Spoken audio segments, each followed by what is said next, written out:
Hey everyone, Marzon here, and welcome to Fanfic Friday! Hooray! And this week I actually decided to do something completely different, other than the requests, mostly because, yeah, that last one actually made me sort of insane in a way. It kind of got me a bit insane, and yeah, I do not want that. Like I talked about that insanity meter going like a bit up higher. Yeah, and I don't want that to go way too high because that next story, the next story that I have written in my request list, yeah, it would probably most likely be probably the end of. It would probably make me say that this is going to be the end of it, the end of the whole Fanfic Friday. And I don't want that. I do not want this whole. I don't want the whole Fanfic Friday to end just because of one fanfic. Just because of a fanfic that's making me too much giving me too much insanity. So I decided that if my insanity gets way too high to a way that I would have to go out of order, then I would. But in this time I actually decided to do another one that I actually request myself to do, that I actually chose to do. So this one is going to be my choice for this week. But I'll be doing more of your requests. I'll be doing more of your requests, but just for this week. Alright. So this week, hold on.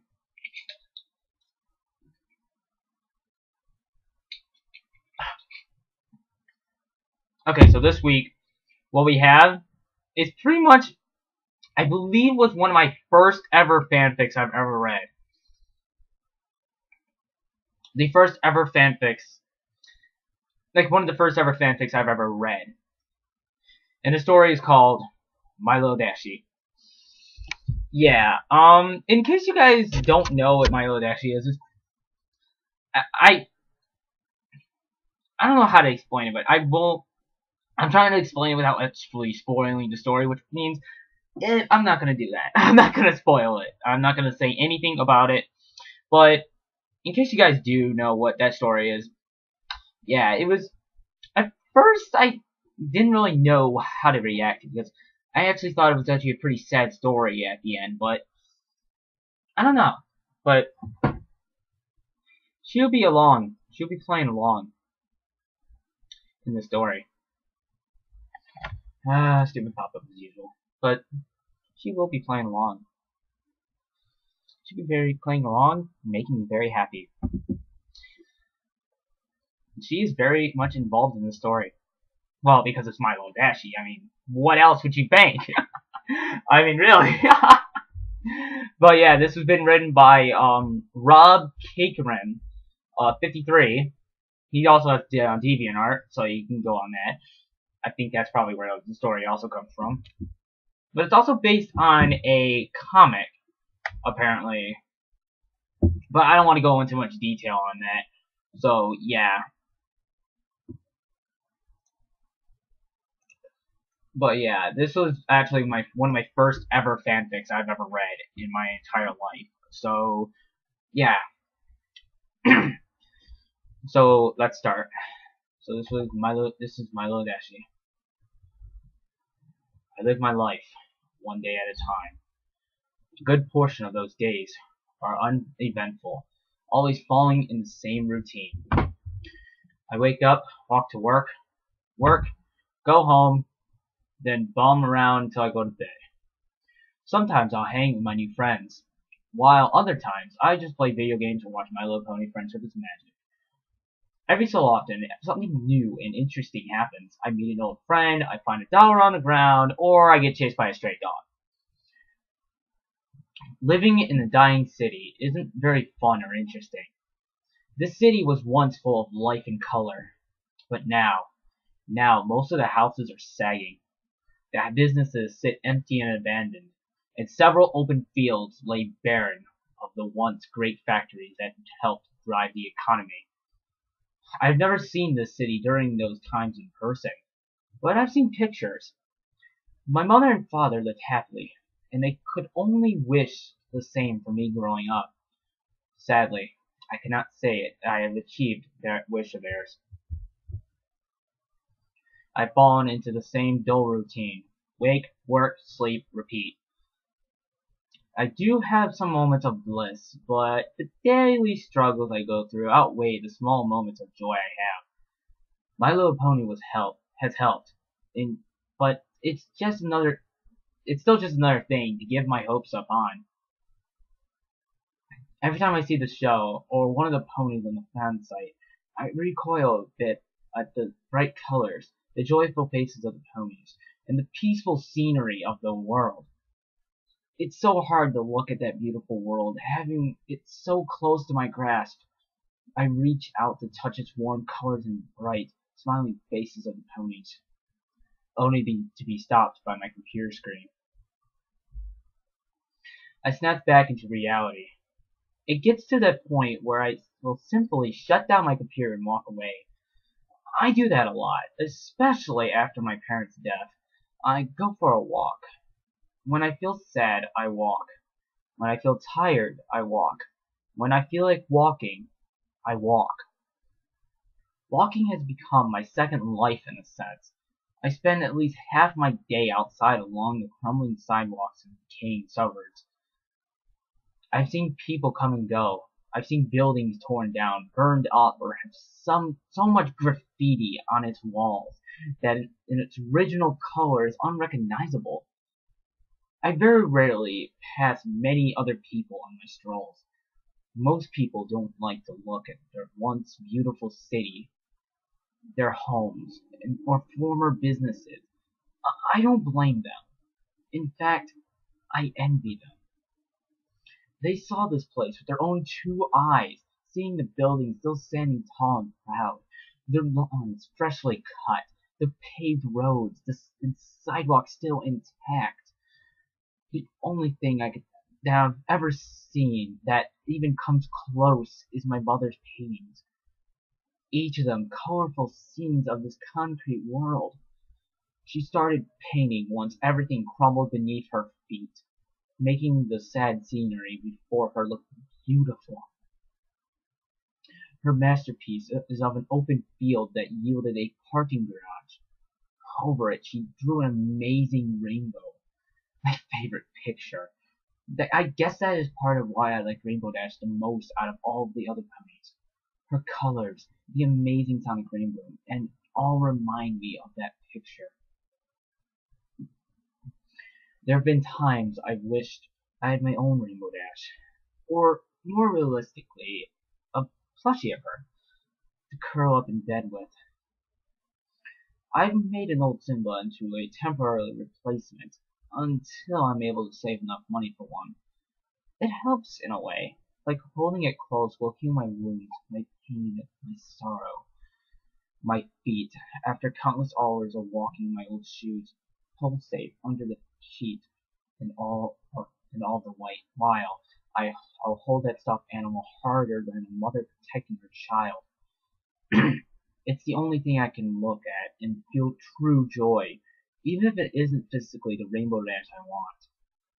It'll have to do. Today, as usual, I walked to work. It was the same shit, just a different day. Watching the same people enter the store, grab their merchandise and pay, then walk out with bags in tow. My shift ended after several hours of this. I clocked out and started walking home. I decided to use a different route this time for a change of pace, a little something different than the normal path I walk. This part of town was hit the worst. Only a few houses still stand, none of them occupied. It truly is a sad sight to see. Then again, it's really the only sight I see. The only sight I'll ever see. Or so I thought. I was stopped by something unusual. A stray cardboard box in the middle of the sidewalk. Now, living in this kind of area, I see trash all the time. Boxes, McDonald's cups, and plastic bags litter the streets and empty fields. But rarely will I ever see a cardboard box that isn't crushed in one way or another. I noticed this particular box because it happened to be in my way. During my younger years, I tried to do what I would do for the community. I would pick up trash when I saw it, or I would attempt to help my neighbors. It was a losing battle. Nowadays, I've given up any hope of cleaning the city, much less my neighborhood. Now I'll just pass the trash by, letting it blow away in the breeze, or sit there and decompose. I let what's left of the people to do their own things, since most of them don't care about anyone other than themselves. Why should I be any different?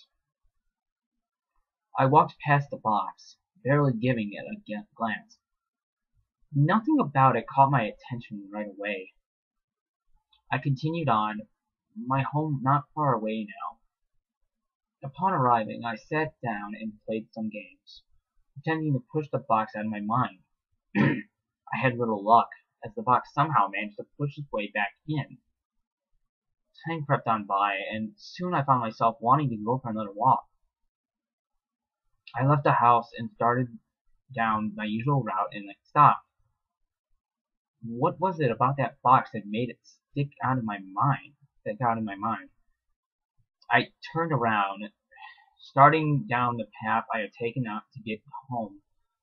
The path that I only walked once in the blue moon. Curiosity got the best of me, and I wanted some closure. Within minutes, I found it. Still sitting there, sad and alone among the broken concrete and overgrown grass. It didn't move. It didn't stand out as if it was special. It was an ordinary brown cardboard box. I didn't want to say I came out here for nothing, so I walked closer to it. As I drew closer, however, I began to notice something inside. It was brightly colored, multiple colors in fact, and was quite small. Maybe the size of a few-month-old Labrador puppy. I stopped beside the box and looked down at the colorful blob inside. This is where I currently stand, looking into the box at a small something. No, I know exactly what it is, but my brain isn't allowing me to fully realize it just yet. At first I want to say it's simply a toy, left to die along with the other things in this block. Then I saw it breathing. In fact, it appears to be sleeping. My hands are sweating, my breathing erratic, and I'm blinking my eyes trying to refresh my vision. Each time, the image stays the same. Inside is a sleeping Billy Bangladesh. I kneel down, trying to get a closer look into the box. I can't believe what I'm seeing. There is not a physical, mental, or extraterrestrial way how this could be here. How she could be here in my gloomy, dark, and horrid world. I examine the box further, and on the side in simple pen says, "Give to good home." The first thought that runs through my mind, besides the initial Philly Rainbow Dash in a box, is who would give up a Philly Rainbow Dash? My mind is now a mess of questions. How did she get here? Why is she here? Why is she a Philly? Her flank is even barren of her cutie mark, meaning she is indeed a Philly. As I stand to stretch my tired legs, I accidentally bump the side of the box with my foot. The inevitable occurs. She wakes up. She looks around, rubbing her face with her foreleg, trying to wake herself up. At first, all she sees are the brown walls of the box. But then she looks up to me. Those large black eyes, along with the rose-colored rim around them, drive my heart to, as the meme goes, explode. Twice. The sheer cuteness of it all drives me to kneel back down. But I can't hold back a smile. I haven't smiled like this in years, since the last time me and my parents went out to the only remaining park in the area. Her eyes continued to stare at me, and I stared back. I don't know what to say, or what to do, but I must start somewhere. Hi there, I speak, but she doesn't respond. What are you doing out here? She looks around, and then back to me. The more I study her, the more I realize she is really young, years younger than her silly appearance in episode 23. She might not even be able to talk yet. That is, if she can even talk in my world. The fact that she is even existing right now is me reeling in confusion. I return my attention back to her and notice a small shiver of her body. The fall season is here, and it can get pretty cold, especially around mid-September. I'm not sure how to exactly tackle this situation. Do I take her home? Do I call someone? Who would I even call? I'm the closest brony, so none of my friends know about my love of this show. I can't take her to shelter. That's a stupid thought in the first place. Not only would it be a horrible sight, she might be taken off to some lab experimented on or something just as equally horrible. I have only one choice. She shakes once more as the cool air reaches her coat. Her wings ruffle as she lays back down and huddles her legs closer to her body to keep warm. That's the final straw. I can't take anymore. I take off my own jacket and reach down to pick her up. I get the initial response I expected. Fear. She begins to squirm around, unsure of what I'm doing to her. She can't fly yet, but she still flutters her wings and praying for a miracle to happen that she doesn't magically take flight. I set her into my jacket, wrap her up, so that her head is sticking out. I hold her to my arm.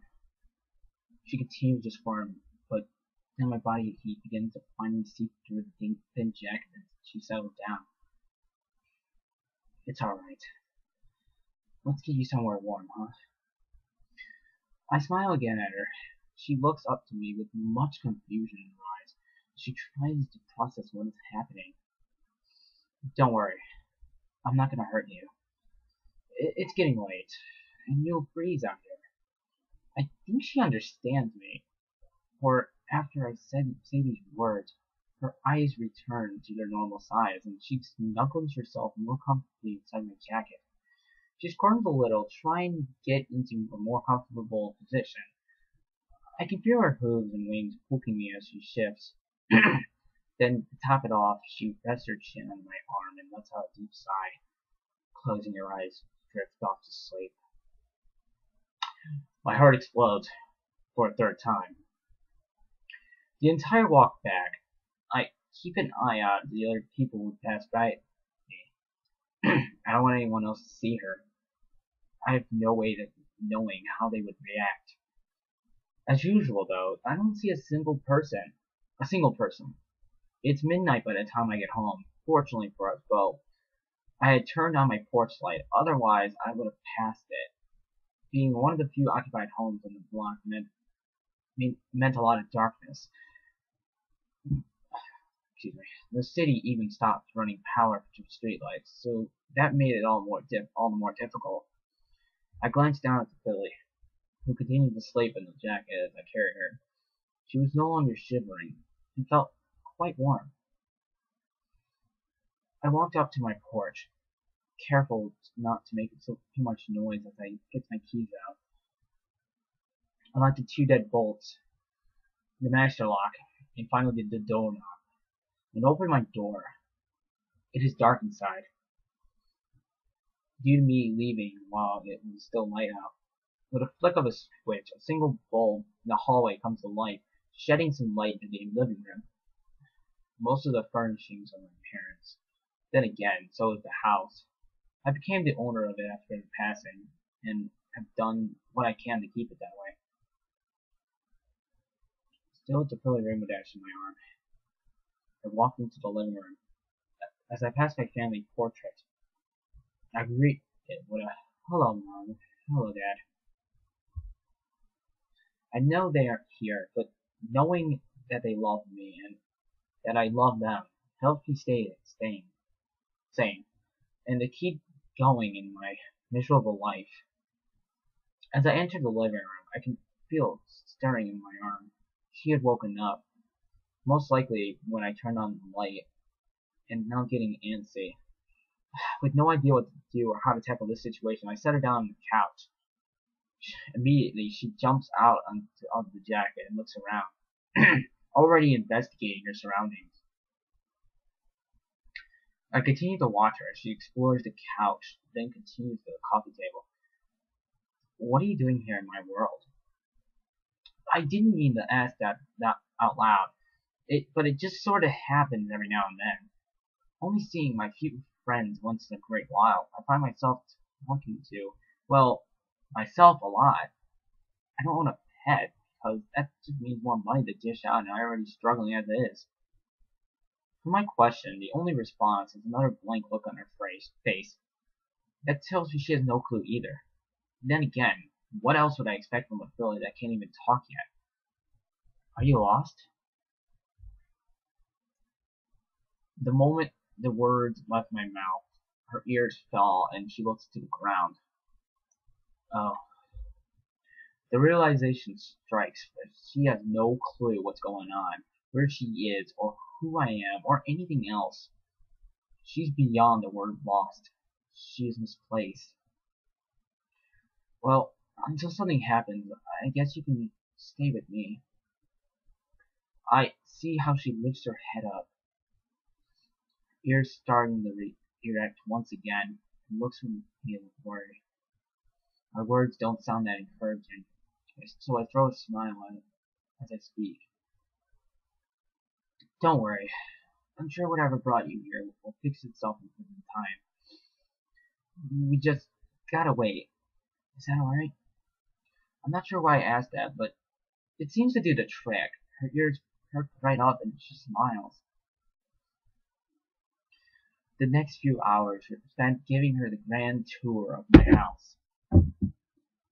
Nothing amazing to see, and I avoid taking her to my bedroom out of fear of that large amount of dirty clothes would swallow her up. Afterwards, I gave her something to eat. I break up some small carrots, and amazingly, I discover she has some teeth. Since she is still a filly, I wasn't sure if she could eat solid foods such as carrots yet. Then again, she is from a cartoon, so I don't know what is correct for her anyway. Satisfied with the food, she finds a comfy spot in my father's recliner and sits.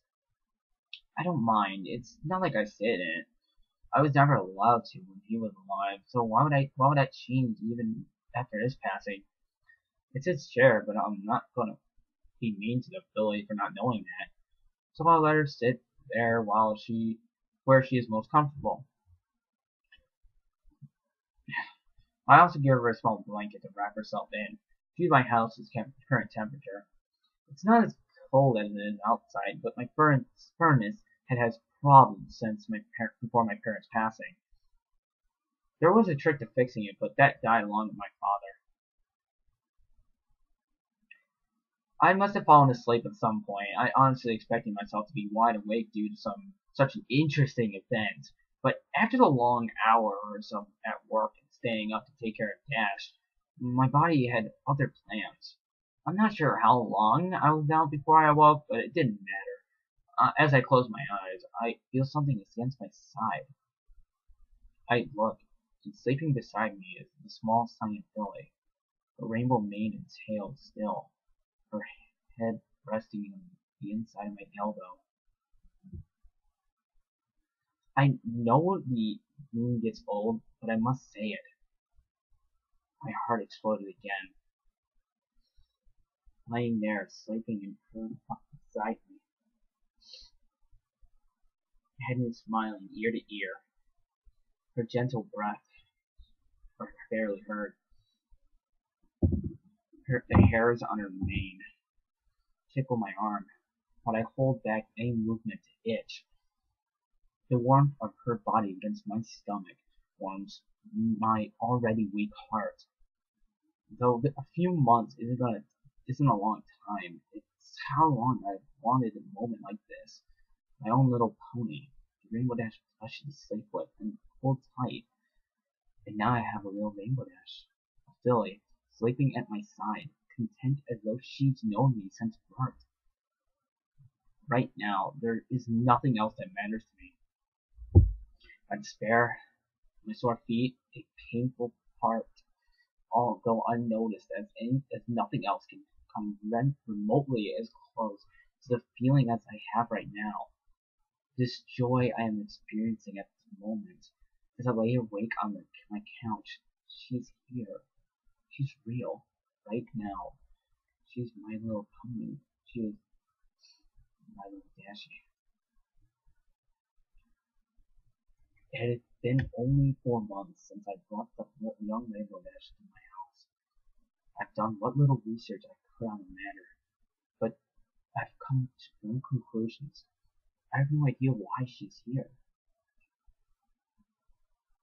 Quite frankly, I don't even care anymore. These few months with her have been the most amazing time of my life. She has opened my heart up to love and joy, among other things. Right now, she sits next to me on the couch as I watch television. She seems to enjoy the morning cartoons on the local stations, and I myself have come to enjoy them. She acts much like a young child would. Then again, why wouldn't she? Another amazing fact is that she has been learning to talk. I'm not much of a teacher, or for that matter, a parent, but I've been doing my best to help her learn to speak and read. I don't know how or even where to begin to attempt at teaching her to write. From the show, they did it with their mouths, but I'll let it go for now. Once she's a little older, if I even have her that long, I'll do what I can to teach her. It used to be that a year would go by slowly. I would look forward to next year in hopes of getting a fresh start.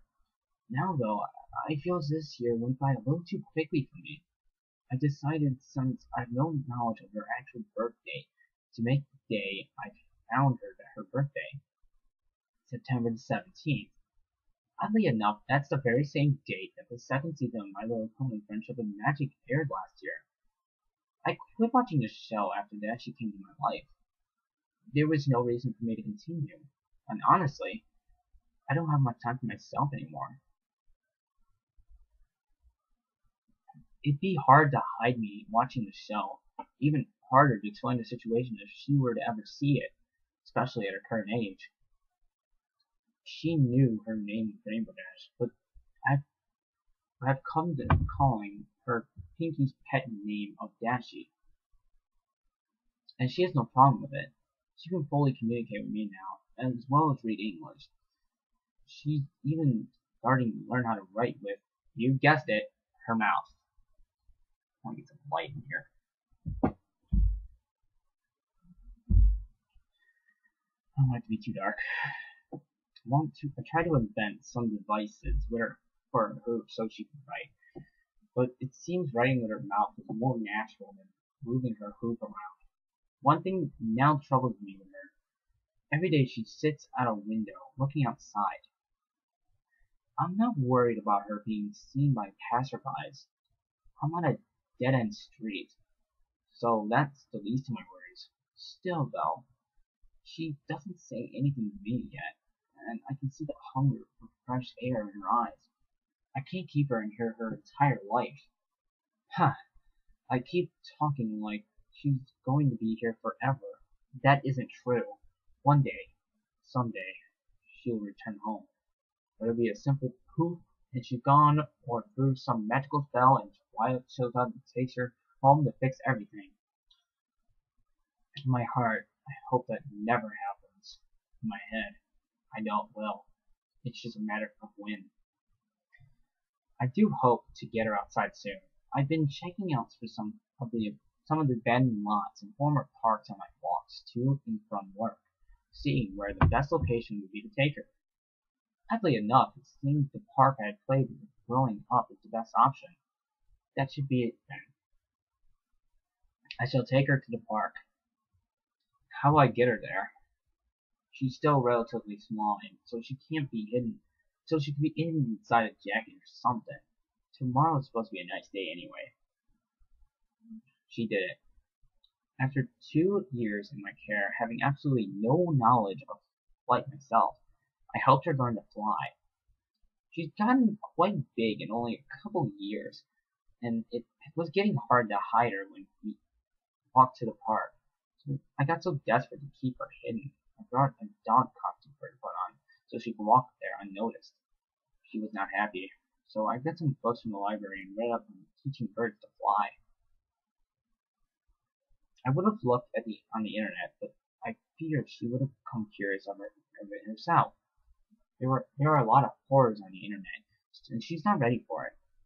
In hindsight, it's bad enough she's experiencing television, but she has come to enjoy SpongeBob and NASCAR too much for me to take that away from her. Back to the flying. I've been taking her to that old park for weeks in hopes I can help her learn how to fly. There is a large tree there with branches sticking out over a sandbox. It's a perfect spot for her to practice. If she falls and I can't catch her, at least she'll have something remotely soft to land on. She fell a lot. I knew she would fall a lot. There were many scrapes, cuts, and bruises towards her goal, but finally, after many weeks of work, she flew. It was only a short distance, about 50 feet, but she still did it. She's a little scraped up, but she's beaming with pride. Maybe now she can fly overhead so that the few people on the ground don't notice her. I'll have to see if she can manipulate clouds like she could do in the show. It would make it much easier to hide her places. Then she can hide on the cloud as we go to the park. Another thing that has been brought to my attention, she asked me about having her own room. I got thinking and realized the house does have a spare bedroom, though my parents have filled it with my old school stuff from my younger years, as well as some of my old toys. She might enjoy them, though she is getting older and I'm not sure how entertaining they would be for her. If she has her own room, I could get her own things so that she feels somewhat normal. She's pretty smart for a Pilly and knows about the difference between our species, but she still knows nothing about her origin. She's not ready yet. The only thing I can do is keep her happy. I only wish I had a way to buy her the things she wants. If you told me 4 years ago I'd be taking care of a cartoon, rainbow-colored pony, I'd call you insane. I probably am in all reality, but I don't care. I'm happy. She's happy. Today is a day for celebration. For today, my little Dashie got her cutie mark. I honestly didn't know how to tackle that fact. She didn't know what it was until I explained it to her. Now she's even more ecstatic than before. It was a normal park outing, but this time she decided she wanted to see how high she could get. I had limited her on how high she could fly, but honestly, I can't do anything about it. What she does up there, I can't fly, so the most I could do is tell her to be careful. Somewhere she got it in her head to see how fast she could fly, probably due to her being a NASCAR and, well, a general racing fan. For some time she was trying to make up tricks and stunts of her own, giving them names. I would just sit on a bench I had fixed up and to cheer on. No one was ever around anymore. In fact, on that block, I think the last person left over a year ago. There were rumors the entire area was going to be bought out by some company. However, and all of this turned into a huge manufacturing area. I don't know how I feel about that, but it's not important now. Right now, I so overcome with joy that my Dashie now knows her place. Granted, this isn't her world. She is the same Rainbow Dash from the show, regardless of how I raised her. She has that same spunk and attitude from the show, and now she has her cutie mark. Anyway, she climbed to quite a height in an attempt to gain speed from a fall. Well, all the right things factored for her. How she positioned herself, her mental focus, and probably me on the ground watching and seeing her cheering on. But she did it. She broke the sound barrier and created a sonic rainbow overhead. Now, I didn't even imagine it was possible to accomplish such a feat in my world. I knew you could break the sound barrier, but actually to do the rainbow part 2? My mind was blown. So the initial explosion brought upon many broken windows and sent off car alarms in the next country. I quickly rounded her up and we rushed home before anyone could arrive at the park. I was lucky none of my windows were broken. The rest of the day was spent celebrating. It just so happened today was her 4th birthday. I have no way of knowing how old she actually was when I got her, so I just started over. I would have brought a cake, but due to the boom, all the businesses were closed and needed new windows, so we made a cake on our own. Apparently the fanfiction writers got it right. She can't bake at all. Granted, I'm not the best myself, but I'm still a mess. But we had fun. She enjoyed herself. She is happy. Therefore, I am happy.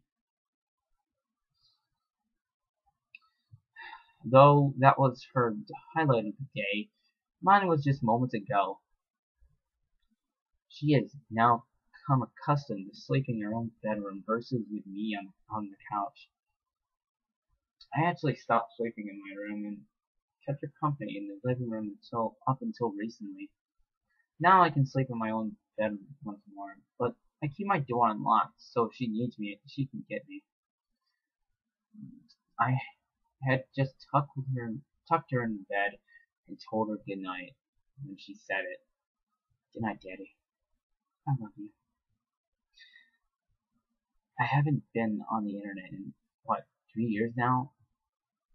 I don't know how My Little Pony thing online is doing, or what memes are still alive or not. But damn it all, I'm gonna say it, 'cause it's true. My heart exploded twice. For the first time, not only did she call me Daddy, which she has done on occasion, but she even said, I love you. For a moment, I didn't know what to say or what to do. I'd never been in this sort of situation before, but I remembered what my mother and father used to do. So I leaned down and kissed her on the forehead and told her the same thing. Good night, Mama Dashie. I love you too. She smiled at me and then closed her eyes to sleep. I walked out, turned off the light, making sure her SpongeBob night light was on. Of course, and closed her door. They sat down on the couch. I haven't moved for an hour now. I'm so lost in thought. A few times she called me Daddy. I didn't think anything of it. I could picture why she called me that. Being with her so much made me sense it was part of taking care of her. But tonight, when she said those few words, the realization finally sunk into my heart. I am her daddy. She considers me her daddy, and quite frankly, I consider her my daughter. Even though we are of a totally different species, I still love her with all my heart. And it is taking her to speak those words to me finally realize that. I think I've finally done it. I've broken my heart shell that formed when my parents died. I let a sweet little feeling into my life. I gave her a home to live in, food to eat, and now a daddy to love. She's given me hope, love, compassion, and that's something I've never uttered a daughter. I still speculate when the time is going to arise that she goes back to Equestria, and each day it gets harder for me to imagine when that actually happens. I just hope that she will never forget me, because I will never forget her. I believe Dashie is now at her full size, rounding in at about 3 feet tall. She's fully grown, though she is still only 10 years old according to my math. I believe she's actually more along the lines of 14 or possibly 15 in actual years. So, we celebrated 5 missed birthdays and officially moving day. That's right, moving day. We moved from my parents' house, thinking to be finally saving up enough money, plus getting lucky at a casino. We bought a nice house 100 miles away from the city. It's got a lot of open land. There isn't another house within 5 miles. And it's just me and her. Now she can fly all she wants, whenever she wants. She's truly happy, though she does miss the old park. It's gone now, along with anything else left in the area. Large business bought all the land up, widened it, and built a large factory there. There was an amazing boom to the economy, and people were starting to build homes again. I'm glad, but it just wasn't for us. The amount of people would hinder her going outside, and I'm not going to force her to stay inside all day unless it's raining out. I've gotten a new job, one that pays much more than my old one. Yeah, she even talked about getting a job, but then she remembered what I told her. The look on her face was heartbreaking. We were enjoying the cake we made, which I must add we have improved upon that skill. When she brought it up, I jokingly said she can't due to her being a pony, and I laughed. She remained silent. My God, I'm horrible. I just laughed, but my daughter is different. I apologized for hours, and even though she said she understands, I know she is still hurt. Luckily, I have a way to fix this. Due to the sheer size of the property, it involves a lot of cutting grass. Tomorrow I will modify a lawnmower for her to use, so that she can have a job. I'll even pay her so that she can buy her own stuff she wants. Though I'd have to get it for her. Still, she could actually say she worked for something. According to the show, she's a weather pony, and I don't have her mess with Mother Nature unless it's a dire emergency. So there isn't really any job to be had there. I still can't believe I had her for 10 years now. My God, time goes by so fast. I wish it would slow down so I can have more time with her. I don't know when, but I have this sudden feeling our time together is running out. All this has been too good to be true. Today has have that today has had to be the worst time of my life, even more than when my parents died, due to events I could not prepare for. Dashie found out the truth before I could tell her myself. She knows what she is, a made-up cartoon character from this kids' television show. She is mad, no, upset beyond all thoughts.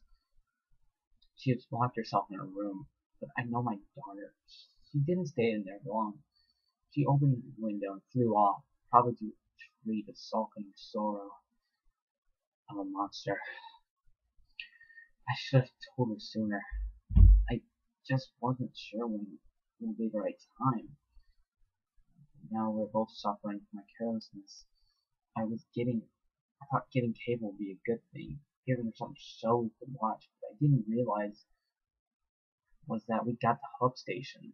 I wasn't even aware it was still up, but I found my surprise how our ponies even still airing. It had stopped at 8 seasons, but still it was repeated. I remember I walked in from work with some groceries, sat in the kitchen, walked in the living room, and I saw it. Yeah, she did it! Fluttershy she screamed, jumping with joy as Applejack, Twilight, and Pinkie Pie all sat in the cloud with dumbfounded looks on their faces. My heart sank. I knew this episode. I remembered this episode. Even after seeing nothing for 12 years, I still remember that damn episode. In that episode, Rainbow Dash performs the Sonic Rainbow, much like how my Dashie did years ago. At that time, I was still holding my keys, and I dropped them.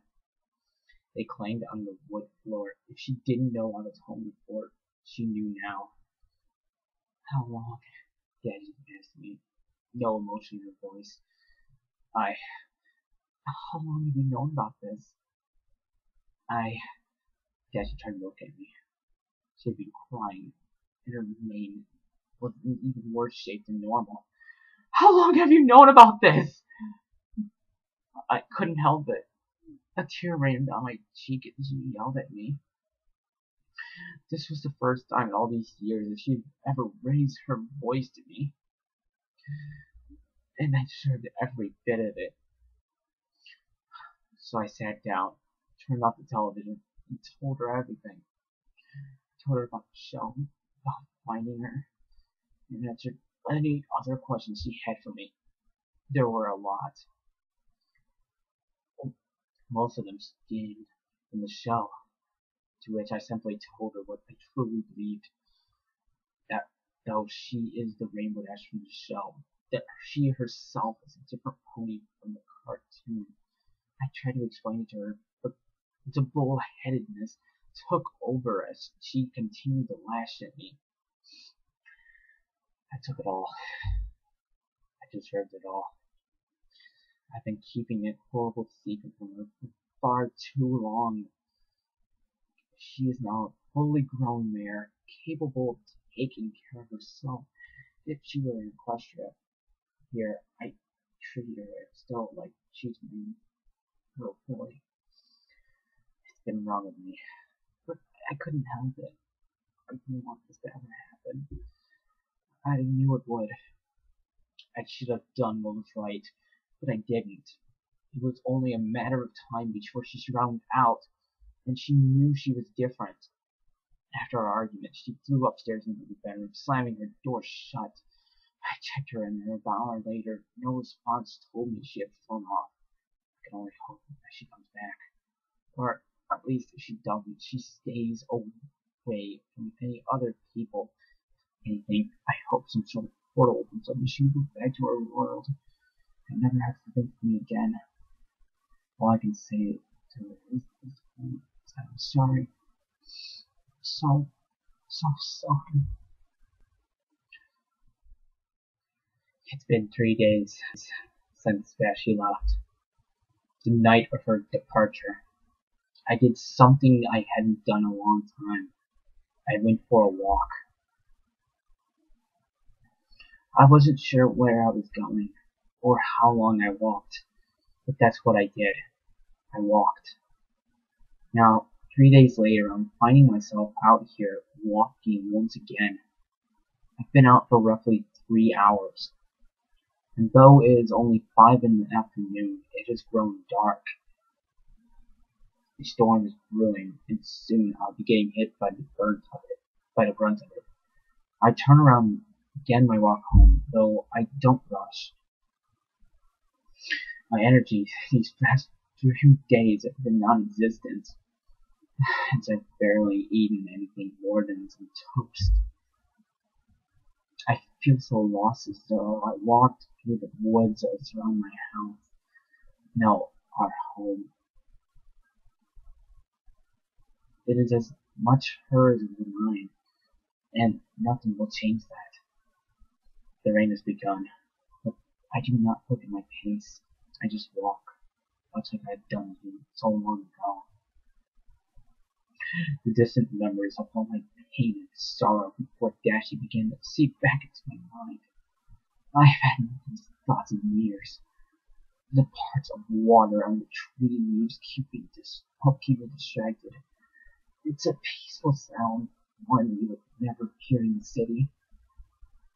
The rain is picking up as my shirt is soaking wet. I'm sure I'll be sick tomorrow morning, but I don't care. I've been sick 3 days now. Mental illness has been tearing me apart. My daughter's somewhere out there, hurting, needing some comfort in this rain. I wish I could be there for her, even though she may not want me to. She may not ever want to see me again for how she acted. I don't blame her. It must be such a horrible thing, finding out your past like that.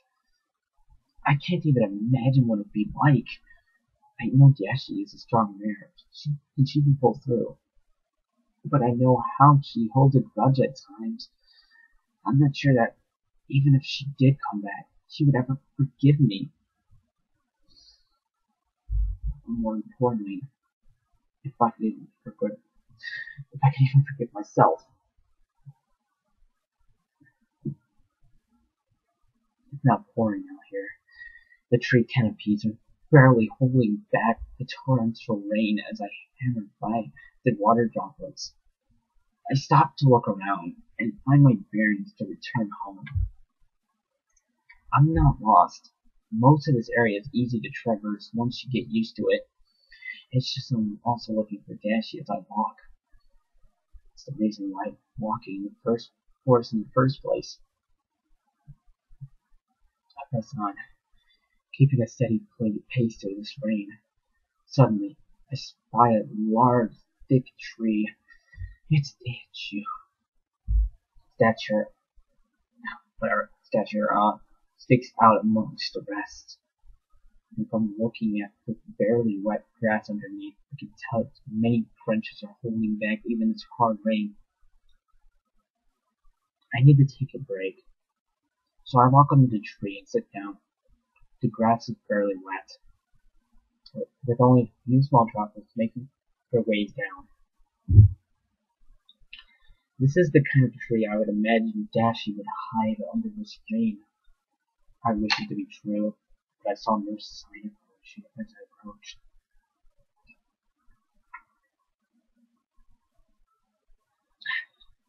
I close my eyes and lean against the tree hunk as I think about my life.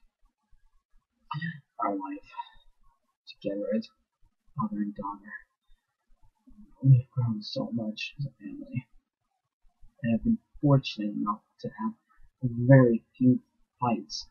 None of them were as heartbreaking as the one 3 days ago. I feel a tear running down my cheek as I imagine Dashie's face again. The anger in her eyes, mixed with the confusion, just tears me apart. I want so badly to make things right. I'll go back in time and stop it from happening. But I can't do either of those. What's done is done. I'm so sorry. I speak out loud, not caring for no one who's listening. I'm alone in these woods, beside the wildlife. In this rain they are hiding as well, and the ones that are far from being such as I. I'm just so sorry, Dashie. I continue to cry as I keep my eyes closed and leaning against a tree. The rain continues to pour on me. An occasional drop hits my head, but I don't care. Crack. I open my eyes from the sudden sound, and I look to my left. I'm shocked at what I see before me, looking at me with teary eyes herself. Dashie. My little Dashie, covered in birds and tree sap around her mane and tail, standing a couple feet from me. She is wet, with both rains and tears. I hadn't heard her approach. Then again, being a Pegasus, she was very quiet and light on her hooves. She doesn't speak, and instead walks over to me, not caring what noises she makes on her hooves. I don't move. I just sit on the ground and watch my own red eyes. She looked so horrible, yet so beautiful at the same time. Her color needed cleaning, but that was the least of my worries. Without a word, she sits next to me, not making eye contact as she talks into the word, but I can only look at her, wishing to hug her tightly and never let her go again. I hold back, knowing that it would be too sudden. Finally, she is the first to speak. I heard, I, I heard you. Her voice then got quiet as she whispers, and I'm sorry too. I simply smiled through my tears. Her stubborn attitude was still showing as she always had difficulties apologizing. Dashie, you have nothing to be worried to be sorry about. It's my fault. Simple as that. It seems my point to get across as she finally looks to me with a sorrowful face. Dad, do you love me? Now's the time to act. I reach over and grab her, holding her with a tight hug. Of course, Dashie, I always loved you. I still love you, no matter what. Not even a small fight such as ours could ever change that. She returns the hug. As we sit there and cry together, we continue to apologize. Me for the truth and her for raising her voice and storming out. After some time, the rain subsides while we remained under the tree. Dad? Can you come down? Can you go home now? I need a shower. Dad. I let out a chuckle and she too laughs as we stand. We make our trip back home. She's smiling again. I am too. I've been giving it some thought, and I think I should give her a birthday present a little early. A ticket to the Indy 500. Yes, I'm taking her to the Indy 500. She could simply sit on some quads and watch while I'm on the stands. I didn't have to give her a ticket, but she needs some sort of reminder of a visit. I'm sure she will have a blast, and though I don't expect this to be anything right, I can only hope it cheers her up some. With some time, I'm sure she will relax and settle down with her about her being in the cartoon. She's a smart mare, and I know she is real, not some made-up pony from a cartoon. I can only help push her to believing that, and hope she does the same to me. There is a point in every parent's life when they have to let their child go, whether it be for the better or for the worst. It must happen at some point. And I now sit here in my living room by myself, sulking over the photographs of distant memories of me and Dashie. On her 20th birthday, I had planned a special outing to go see a flight show. As we prepared to leave, there was a knocking at the door. Never in the years we have lived there had anyone knocked at the door. Hell, we hadn't made any arrangements for the day when it did show up. I simply told him to go into the room while I took care of it. Once I heard the door shut, I calmly and collected I asked who was knocking.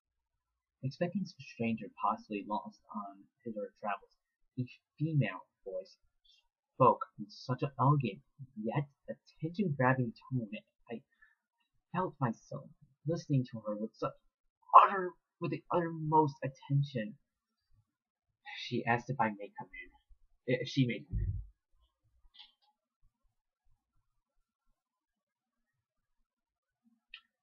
A question I would normally refuse within a heartbeat, and yet something about her voice was immense. I couldn't help but walk over and open the door when I first saw the figure standing on my porch. I wasn't sure if I was dreaming or hallucinating, standing there, was the radiant and majestic Princess Celestia. I was at a loss of words, fighting both emotions of growing excitement, which I only felt when I first found Dashie, and emotions of sorrow for which I knew what this meant. She stood there another second looking at me. We matched each other in eye level, her body being the size of a newly grown horse. I stepped back and allowed her to enter. What caught me off guard next was the 5 other ponies that followed suit. First Twilight Sparkle, and then the rest of the gang. Applejack, Clarity, Fluttershy, and lastly Pinkie Pie bounced in. Oh, so this is what an alien house looks like on the inside. Oh my, you have a kitchen! I was kidding! Are you starving? I gotta make this stuff. She was stopped by Applejack's hoof. Easy there, Sugar Kid. We're just here for Rainbow, so we ain't got some time to eating. Applejack's stomach growled. No matter how hungry we are. I still wasn't sure how to completely react to all this, but not wanting to be rude, I offered some leftovers. We have some leftovers from dinner last night. You're more than welcome to some. Pinkie took that as an okay and ran to the kitchen with some much vigor. It seemed I did not even need to tell her where anything was. She instantly knew where everything was placed. In fact, it was either dumb luck or just simply being Pinkie Pie. I chose the latter. I'll go keep an eye on her, Applejack said, wanting to join the hyper pony. As she guessed, she tipped her hat to me. I was finding it odd ponies were not more hesitant around a creature such as me. Then again, the same could be said for myself. But having Dashie for 15 years, I grew used to having such a thing around me. Now I have 5 other ponies and a full-size goddess horse looking at me with the same amount of curiosity that I held for them. There was a moment of silence as I watched the 2 mares enter my kitchen and begin to rummage through my fridge. I'm quite surprised, Celestia began. I'd expected a little more resistance to its entering. Why? I know who you are. Celestia nodded.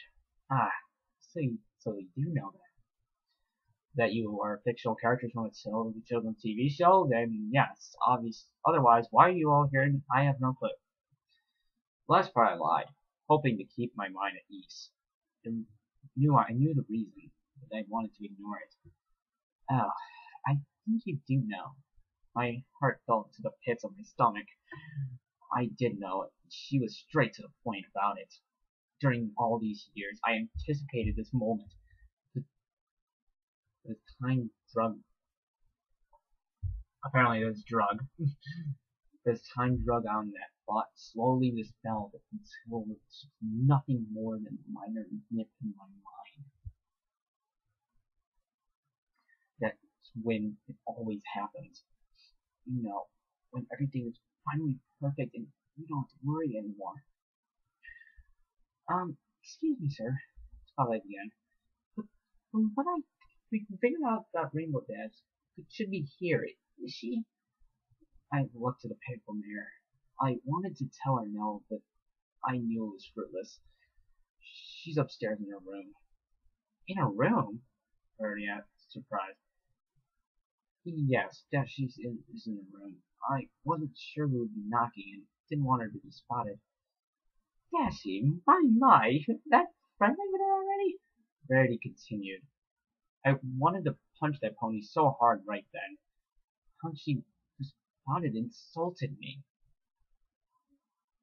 Friendly? That's not even the beginning of it. I should be asking you ponies what the hell you did. Celestia raised a brow, taking back my change of tone. You see, my student. I know who she is. Get to the chase. I was very short with her. As furious as I was, I wanted to know why they sent Rainbow Dash as a filly to some other world. Twilight bit her lip as her teacher continued. Yes, of course. She was working on a spell to help with the weather team with some storm developments. Well, they made slightly too large of a storm, and when Twilight used her magic and she tried to dispel it, it shot a lightning bolt, meeting her magic. Rainbow Dash was unfortunate enough to be within reach of the blast, and it engulfed her and sent her to, well, here. So we are here to reach here. Simple enough, I imagine. Before I can answer, Dashie called from her bedroom. Dad, is everything alright? That second, my heart stopped beating as I looked from pony to pony. Each one's face was in pure shock and confusion.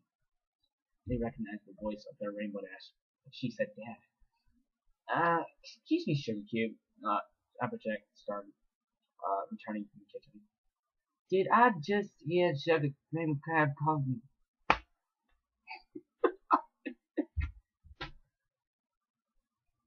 Sorry. Did I just hear Rainbow call you Dad? Before I can answer, Celestia started again. You can't explain. I was so lost. So many things were running through my mind at once. There was only one thing I could do, and I had to do it, but I knew I wouldn't like it. Go into the living room and make yourselves comfortable. I'll be right down with her. I didn't allow a response. I turned around and walked up the stairs slowly. Dad? Yeah, Dashie, I'm coming up. I looked back down at the group of players and watched me ascend. We need to talk. So that's what I did. I told her who was down there and that they wanted to take her back. She said she had seen the cartoon every so often after some time and found the wacky adventures entertaining.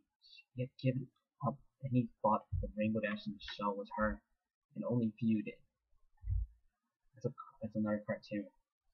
As I talked to her and explained that those very ponies she didn't believe in were downstairs, she brushed me off with some laughs.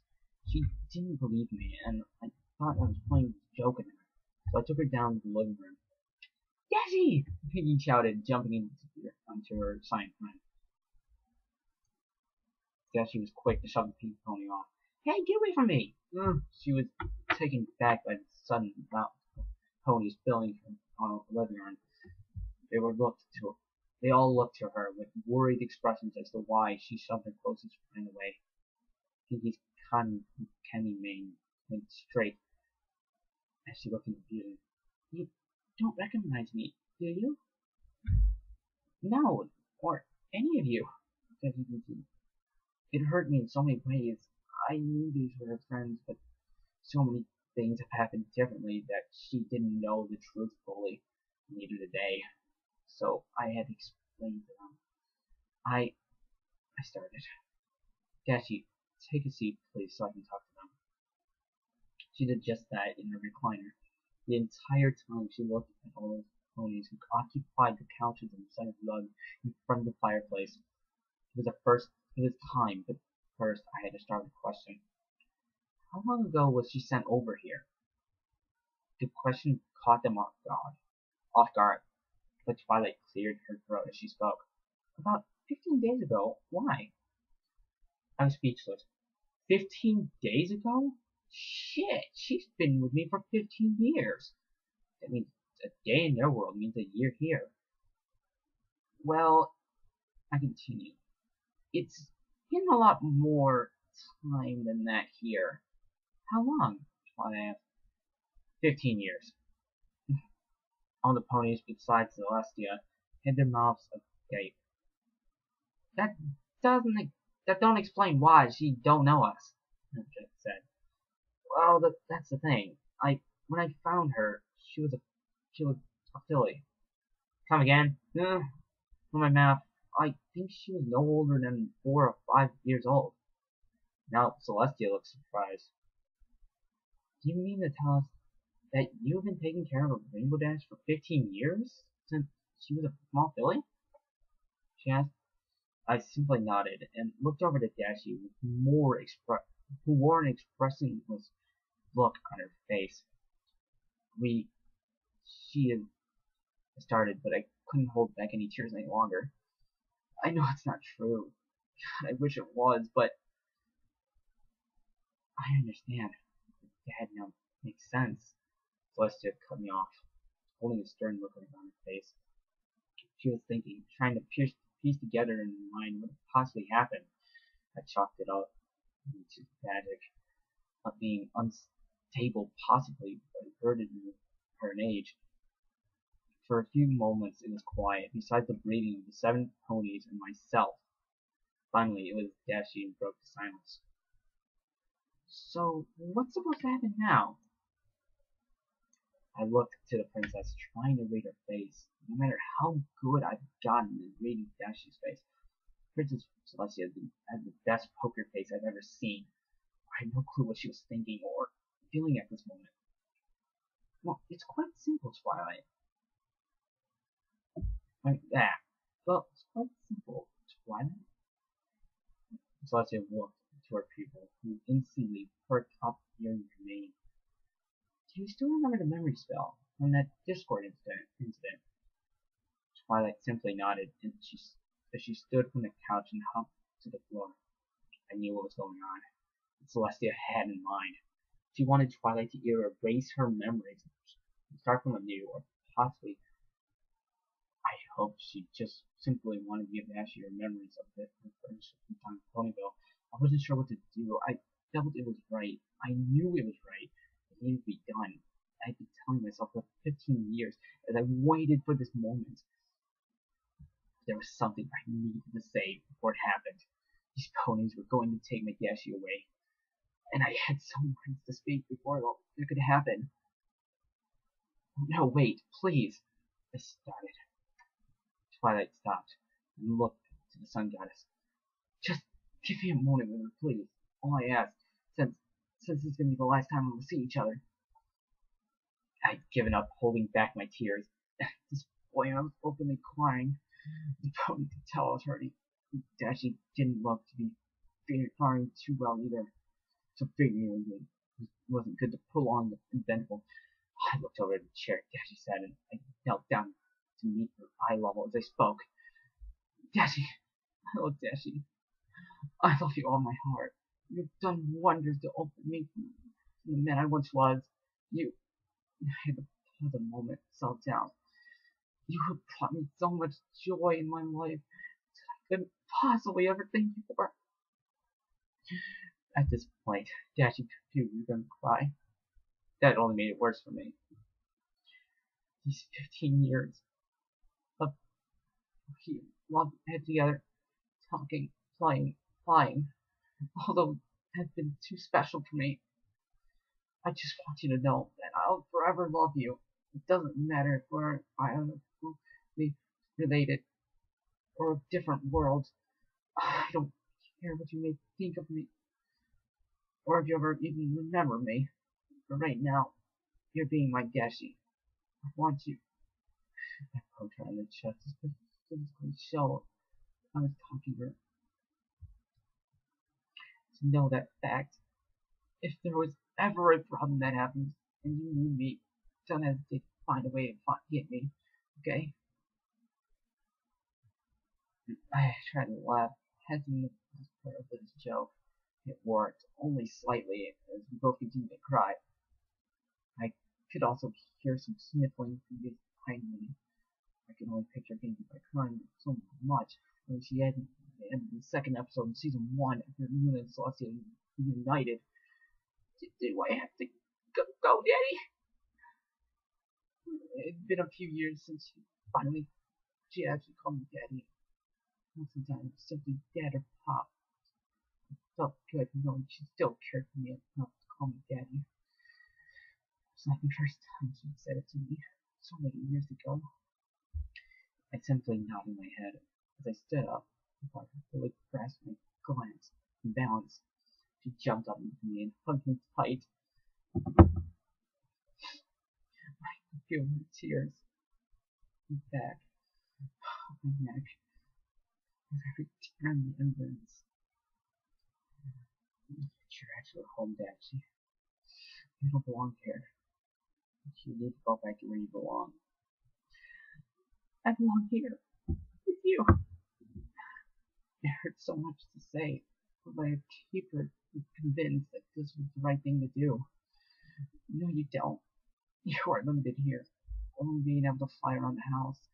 You have no friends. You don't have other ponies to relate to.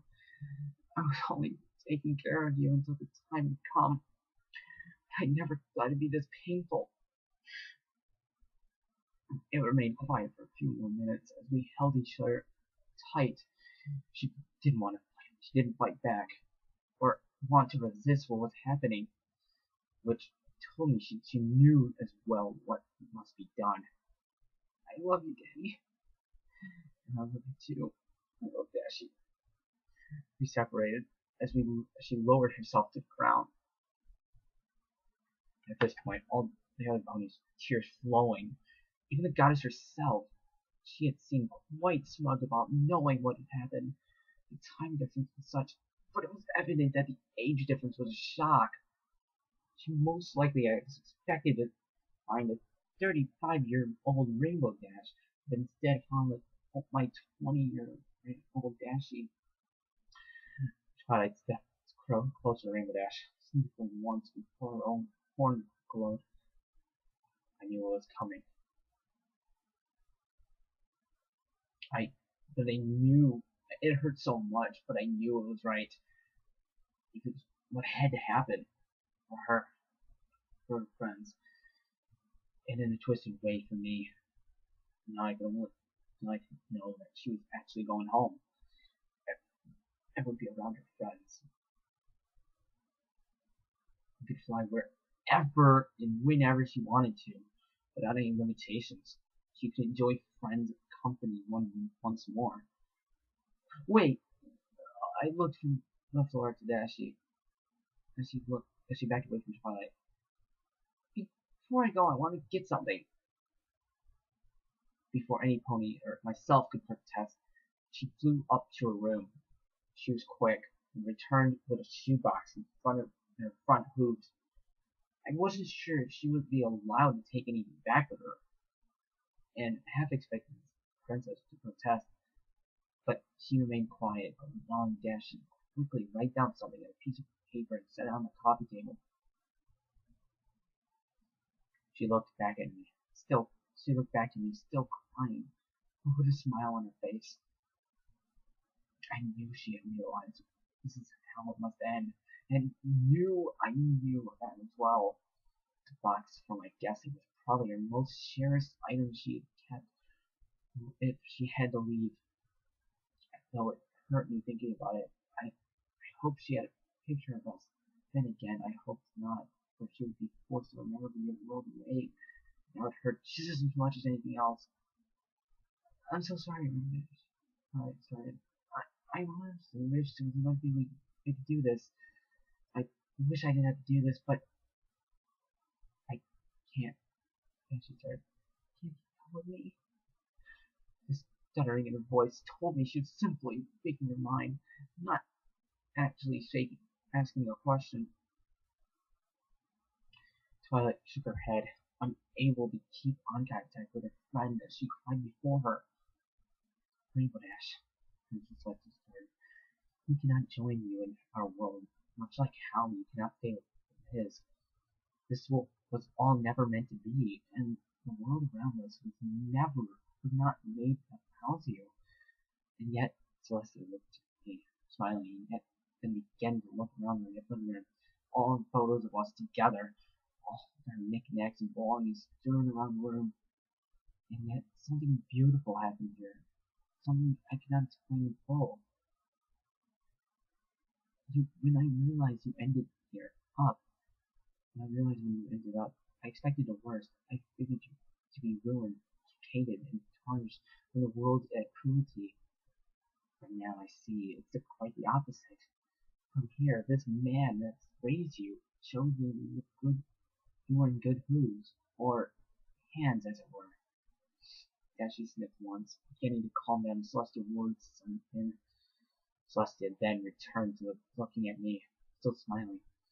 I cannot speak for you, but from what I see in front of me, the amount of love you both share and have shared together tells me you raised her as if she was your own.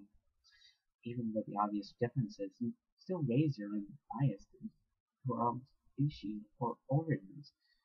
You raised her as your daughter, which only makes this entire ordeal so much worse.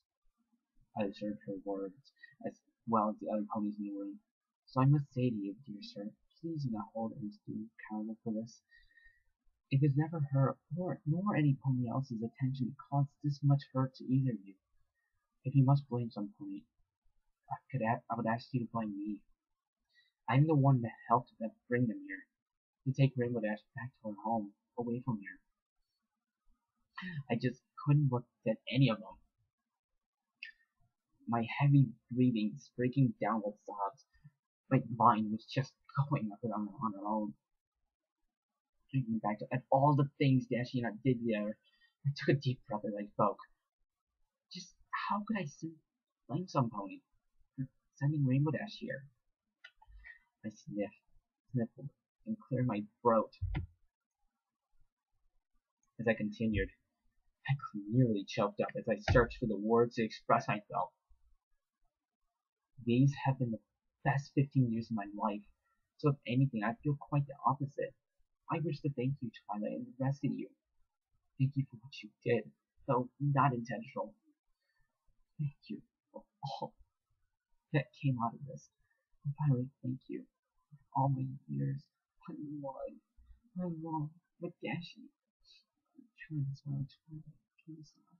You should look for the edge to yourself. I could only look away, or to cry herself. Celestia then stood from the rug she lay on, then walked over to me and stood. No need for thanks, good sir. Instead, I wish to thank you for taking care of my little ponies. She would never have made it without someone much as yourself. Celestia just closed her eyes, and then leaned her horn towards me. I didn't move. I wasn't sure what was going on when she touched her horn on my head. I felt a sudden warmth rush through my body. She drew her horn away, still smiling as she stepped back. Thank you. Then another pony spoke up. Thank you, sir. I added, being able to speak through her tears. Thank you, Rainbow said. Thank you, darling, for caring for Rainbow Dash. Parody spoke. Thank you. Like Corny said. Thanks! Piggy shouted as she sprung out to me and hugged me. I couldn't help but laugh a little. Strange attitude. Better yet, the rumors on the internet were true. Her mane did smell like cotton candy.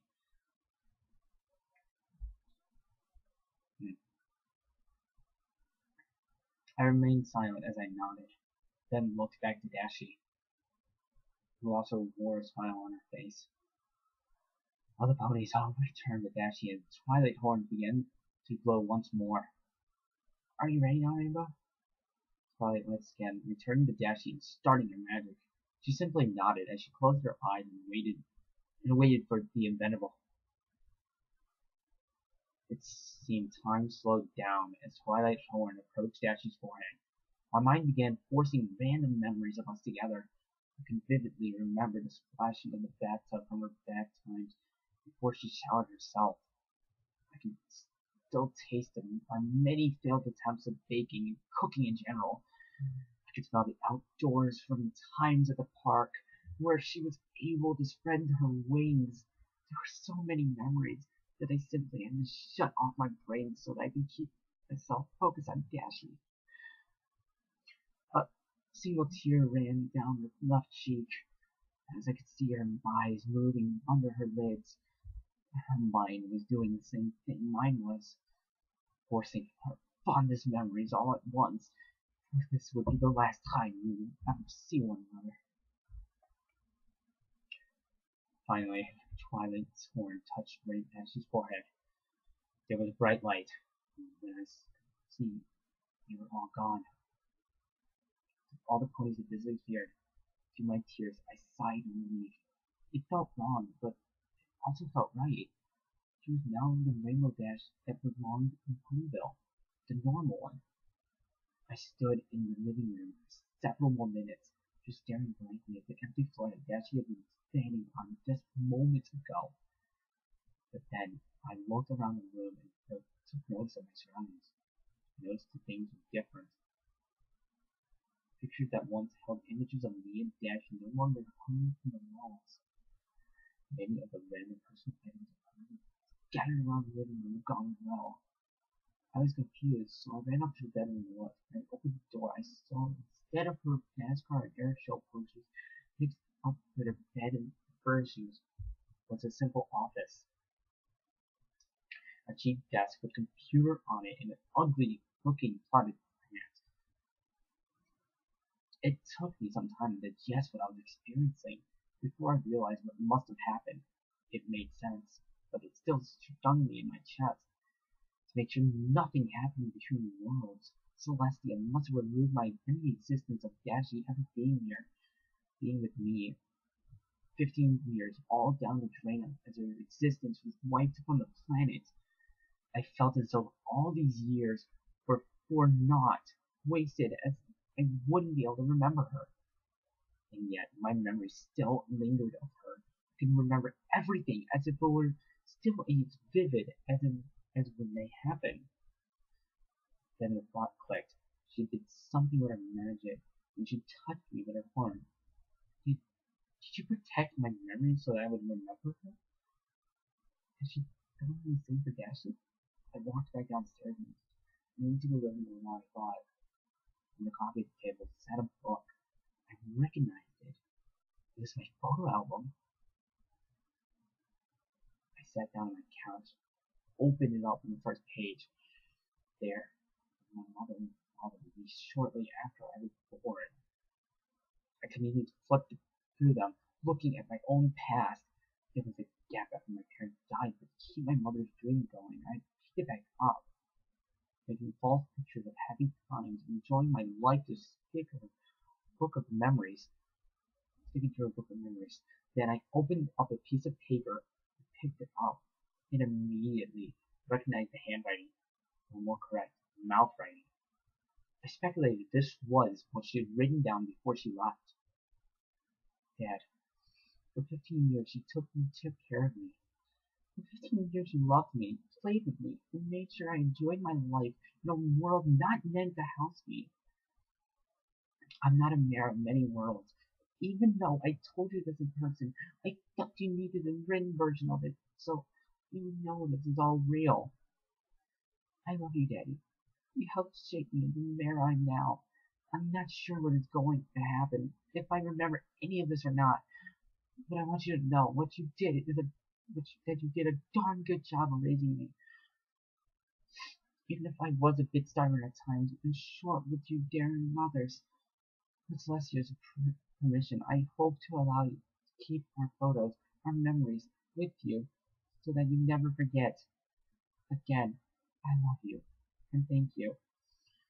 Your little daughter for always. Your little Dashie forever. Rainbow Dash. I set the note back into the page, flattening it with my hand as I felt the dry tear marks littering the paper. I read the note over and over and over again until I memorized. Then I turned the page and was greeted by Dashie's silly smile.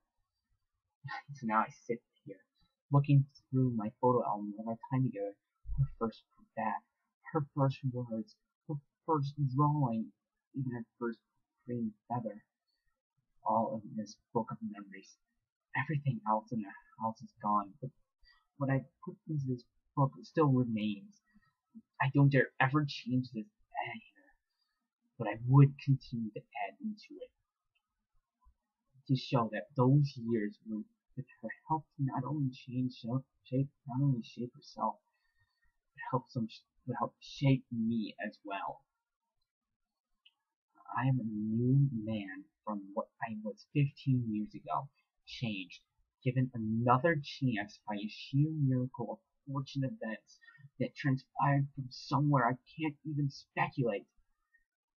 If I'd never gone back and checked that box, if I'd done something different than I had, it could have changed everything between us. I guess I'm lucky how all that worked out. And I can gladly say I can achieve my parents' only wish, for me to be happy. Though I am saddened I am happy. It's the first time I had with her. Now I now sit alone in this empty house, staring at my mother's rainbow picture with a smile plastered on my face. Every time I see it, I think of Dashie. I should be crying. I should feel horrible and want nothing but my daughter back. And yet, I feel relieved to know that everything is alright. She didn't run away. She don't leave on bad terms. She has gone home to where she belongs and is safe. I look back down to my photo album, turning to the page after our most recent photo. The pages are blank. I still have a lot of life ahead of me, and I plan to make the best of it. For myself, for my little Dashie. The end. Alright, so this has been going for about an hour, or probably about 2 hours. So, yeah. This was a pretty sad story. It said on there it was a sad story, and I haven't really seen this in like a while. Actually, I might need that light because of the light. Yeah, that's pretty much what I was doing for this light. That's pretty much how I was actually visible by light, I guess. But because of this, because of that, the light from the computer screen, you know. Yeah, but it did make me a bit sad. And I mean, it made me a bit sad, but at the same time, it just, I don't know, it made me a bit happy inside. Like, every time I read that story, it sends me in one side and makes me happy on the other. And I just don't know how to express that, really. In real life, I really have no idea, and I just don't know. I have no idea. And just, I pretty much feel the same way he does, in a way. In a way, I'm saying. Like, my parents are still alive, obviously, but there's still the fact that it's just a sad, sad life out there sometimes, and I just understand how he was feeling. It's a horrible feeling having someone very close to you gone, like gone forever, and all you have is just memories, and that's it.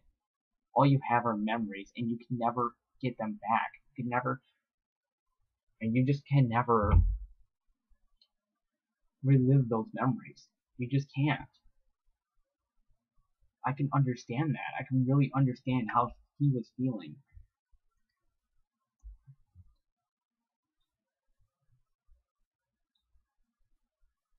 And to watch My Little Pony Friendship matches to be happy, that's pretty much the main reason why I watch it. Because it's just a happy show, and it just makes me happy in my heart.